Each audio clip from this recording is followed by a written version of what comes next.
Olá, tudo bem?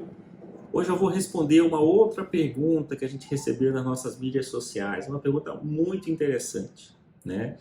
Que são sobre os tumores do fígado. E os tumores do fígado são dos tratamentos que a gente mais faz. Então eu falo com bastante tranquilidade e eu queria mostrar aqui que a gente precisa, toda vez que a gente encontra um nódulo no fígado, a gente tem que investigar. Na grande maioria, já adianto, cada vez mais a gente faz exames de prevenção, de ultrassom, exames de imagem. Isso é muito comum a gente encontrar nódulos ou cistos no fígado. Então, um dos mais comuns são benignos. Então, eu cito aqui o hemangioma, o adenoma, a hiperplasia anular focal, cistos hepáticos, que é uma outra parte, assim, que em um outro momento a gente pode detalhar um pouco mais. Mas hoje eu gostaria de falar dos principais tumores, das neoplasias malignas do fígado. E aqui a gente divide em dois já para começar, para facilitar também o entendimento. Um é que uma grande parte dos tumores do fígado são metástases, ou seja, vieram a partir de um tumor de outro órgão.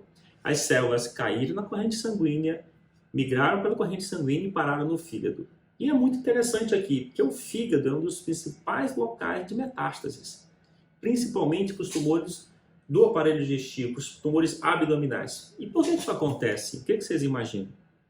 Bem, a maioria do sangue que vem dos órgãos do aparelho digestivo, do abdômen, né, em geral, eles passam pelo sistema porta, que é um sistema venoso em que o sangue vem e passa dentro do fígado, ou seja, o fígado acaba funcionando como um filtro para esse sangue dos órgãos abdominais. Isso se explica, em parte, porque um grande número de tumores do aparelho digestivo, como, por exemplo, os tumores do intestino grosso, ou do estômago, ou do pâncreas, acabam levando a metástase para o fígado. Então, aqui a gente já tem um ponto. Um dos principais sítios de metástases dos tumores abdominais, mas não só abdominais, é o fígado. E, portanto, um grande número dos tumores malignos que acometem o fígado de alguma forma são o que a gente chama de tumores secundários, ou seja, eles vieram de um outro órgão, de um tumor primário em outra região. Agora vamos falar sobre os tumores primários do fígado, aqueles que nasceram no fígado, que se desenvolveram primariamente no fígado. Aí a gente divide de novo em dois, né? Então, mais uma vez, para facilitar aqui a explicação. Então, um dos principais tumores é o que a gente chama de carcinoma hepatocelular, ou o hepatocarcinoma, e o segundo tipo mais comum é o que a gente chama de colangiocarcinoma. Então, aqui a gente vai começar a explicar e ter algumas falas sobre os tumores do fígado, que é muito interessante e as pessoas precisam saber em geral, e os médicos também, generalistas, ou que não lidam com isso todo dia, também devem saber. Então, dentre esses dois tumores, a gente tem o hepatocarcinoma, que são originários das células dos hepatócitos, e os colangiocarcinomas, que se originam a partir das células dos dutos hepáticos, dos dutos biliares. A gente lembra que a gente tem uma árvore biliar, começam com aqueles canalículos intrahepáticos até se unirem a canais principais e chegam à bifurcação, formando em si depois o duto hepático comum e o colédoco, por onde escoa a bile que vai passar por dentro do pâncreas até chegar no intestino. Então, os tumores que acometem esses dutos, que podem ser intrahepáticos, quando acontece nos dutos dentro do fígado, ou já no sistema biliar extrahepático, ou seja, os colangiocarcinomas extrahepáticos, ou da bifurcação, quando acomete a bifurcação entre o duto principal direito e esquerdo. Então, esses são os três principais tipos de tumores malignos que acometem o fígado. Então, o primeiro são as metástases, o segundo são os colangiocarcinomas e o terceiro são os hepatocarcinomas. E é muito importante a gente entender essa diferença, porque quando vocês forem explicar para os pacientes ou para as pessoas que estão ouvindo e querem tirar essa dúvida, a gente vai ter que entender também que nem todo nódulo desse, nem todo tumor é igual. Então, temos que classificar, entender essa classificação, entender o tipo de célula que está formando aquele tumor, para a partir dali a gente fazer o plano de tratamento. Se vai ser preciso uma cirurgia, se vai ser preciso uma quimioterapia, ou se vai ser preciso, por exemplo, uma ablação tumoral, uma quimioembolização, para destruir o tumor. Ou um tratamento com imunoterapia, ou tratamento sistêmico como a quimioterapia, que eu já citei, para controle da doença, ou para preparar o paciente para diminuir os tumores, para em seguida os tumores serem retirados.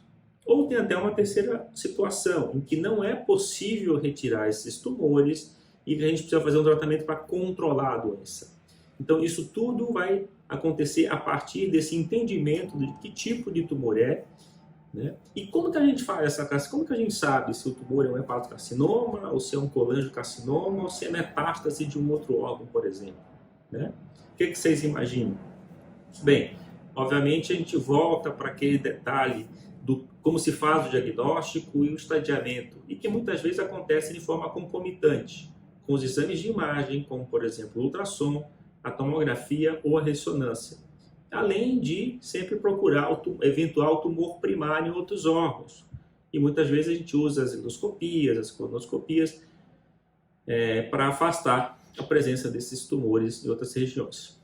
E quando a gente faz os exames de imagem, muitas vezes os próprios exames de imagem já conseguem nos mostrar como que esses tumores se apresentam, como que o contraste passa, como que ele realça o tumor, se tem componente sólido, se o contraste entra e sai precocemente, que é o que a gente chama de lavagem precoce, se forma uma cápsula, se ele é hipervascular, se o contraste entra rapidamente dentro dele, que tamanho que ele tem. Então isso normalmente ajuda muito bem a diferenciar o hepatocarcinoma do colangiocarcinoma e muitas vezes das metástases também.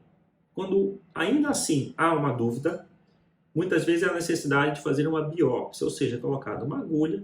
Normalmente fazemos isso por via percutânea, com uma punção, com uma agulha específica que tira pedacinhos dos nódulos e com isso a gente consegue ter um material físico daquele tumor e o patologista vai conseguir dizer com mais detalhes que tipos de células que estão ali. Isso vai então determinar o próximo passo, que é o tratamento desses tumores. Tá bom? A gente vai dar mais informação sobre os tratamentos e sobre outras formas de diagnóstico e sobre cada um desses tumores que a gente acabou de citar agora. Um grande abraço, até mais.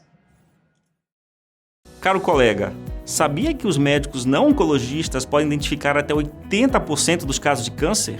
Isso mesmo, o médico não oncologista pode identificar em seu consultório sinais de câncer e realizar o encaminhamento correto.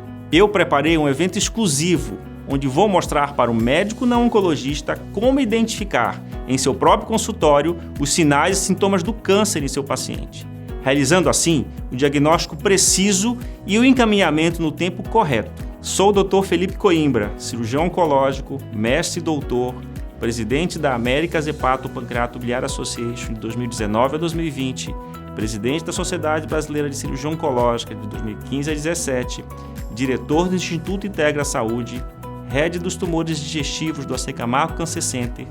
E te espero aqui. Para se inscrever, basta acessar o link abaixo.